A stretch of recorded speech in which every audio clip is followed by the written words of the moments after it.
The Curious Case of Whatchamacallit Widgets. In the bustling, slightly-too-perfumed town of Peculiar Springs, nestled between a factory that exclusively produced left-handed scissors and a bakery specializing in existential dread-flavored cupcakes, stood the unassuming, slightly leaning headquarters of Whatchamacallit Widgets. The company was run by the perpetually bewildered Bartholomew Barty Bumble and his overly enthusiastic, glitter-obsessed niece, Penelope Penny Sparkle. Whatchamacallit Widgets didn't just sell widgets, they experienced them. What exactly was a widget? Nobody knew for sure. Some said it was a highly advanced paperweight. Others swore it was a miniature, self-stirring coffee spoon. Barty insisted it was a thingamajig that does stuff. One Tuesday, amidst a flurry of misplaced invoices and a minor glitter explosion, Barty decided it was time to understand their financial situation. He'd just read a book called Accounting for Dummies and Widget Makers, and the word assets kept popping up like an uninvited polka-dotted elephant. Penny, my dear, we need to categorize our assets. The book says there are short-term and long-term ones. Oh, like my patience with Uncle Gerald's yodeling? Definitely short-term. Not quite, Penny. Let's start with short-term assets. These are things we expect to convert to cash, sell, or use up within 1 year. Aha, our emergency donut fund, that's cash. Indeed, though it seems to fluctuate wildly depending on the quality of the morning pastries. Then there are accounts receivable. Oh, you mean Mrs. Higgins, who promised to pay for her self-composting garden gnome widget once her prize-winning petunias bloomed? And Mr. Henderson, who said he'd pay for his anti-snooze alarm clock widget when he finally woke up on time? They're definitely short-term. We're always expecting them to pay, just not today. Next, they moved to inventory. This was Whatchamacallit Widgets' true masterpiece of chaos. Piles of unfinished widgets lay everywhere, some resembling small, lumpy potatoes, others suspiciously like discarded bath sponges. These are all the widgets we're going to sell, and the ones we're still trying to figure out what they are. Don't forget the prepaid expenses, Uncle Barty. Remember our insurance premium, covering everything from widget malfunctions to rogue robot squirrels, and our annual subscription to Widget Weekly magazine. The professor considered this subscription a crucial investment in widget-related knowledge. Now for the big guns, long-term assets. These are things we expect to use for more than 1 year. First up was their property, plant, and equipment, PPE. This included the factory itself, a charmingly crooked building that leaned precariously to the left, as if constantly listening for gossip.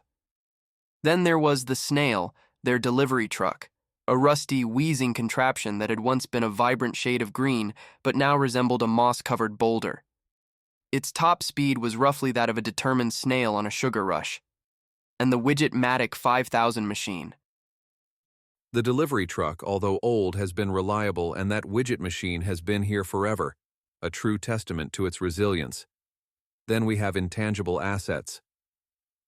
Like our secret widget formula. Water plus a dash of hope plus maybe some glitter, optional. And our brand reputation. Finally, Barty considered their investments. Remember when we bought shares in Thingamajig Trinkets Inc.? Oh, you mean that company that sells things that look suspiciously like our widgets, but with a fancier label and twice the price? Precisely.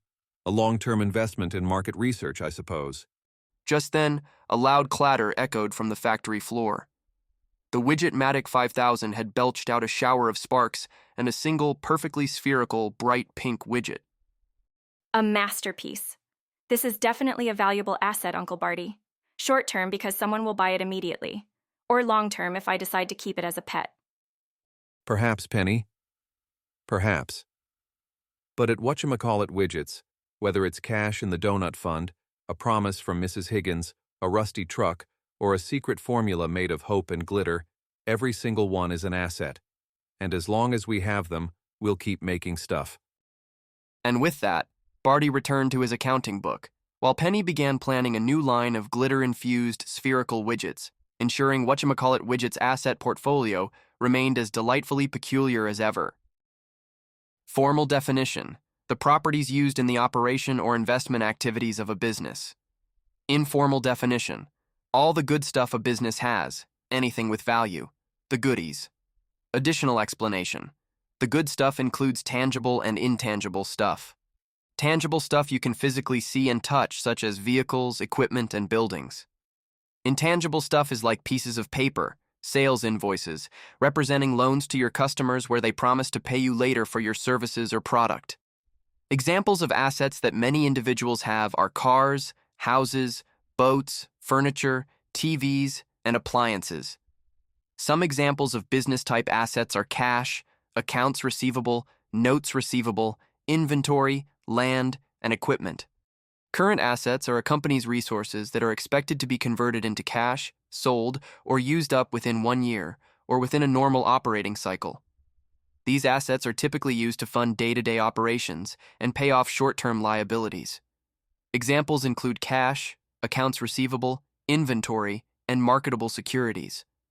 Long-term assets, also known as non-current assets, are resources a company owns that are expected to provide economic benefits for more than 1 year. These assets are held to support a company's operations and contribute to its long-term growth. Examples are property, plant, and equipment. This includes items like land, buildings, machinery, equipment, and vehicles. Intangible assets. These assets lack physical substance but have value, such as patents, trademarks, copyrights, and goodwill. Long-term investments. Investments in other companies, real estate, or securities that are held for more than 1 year.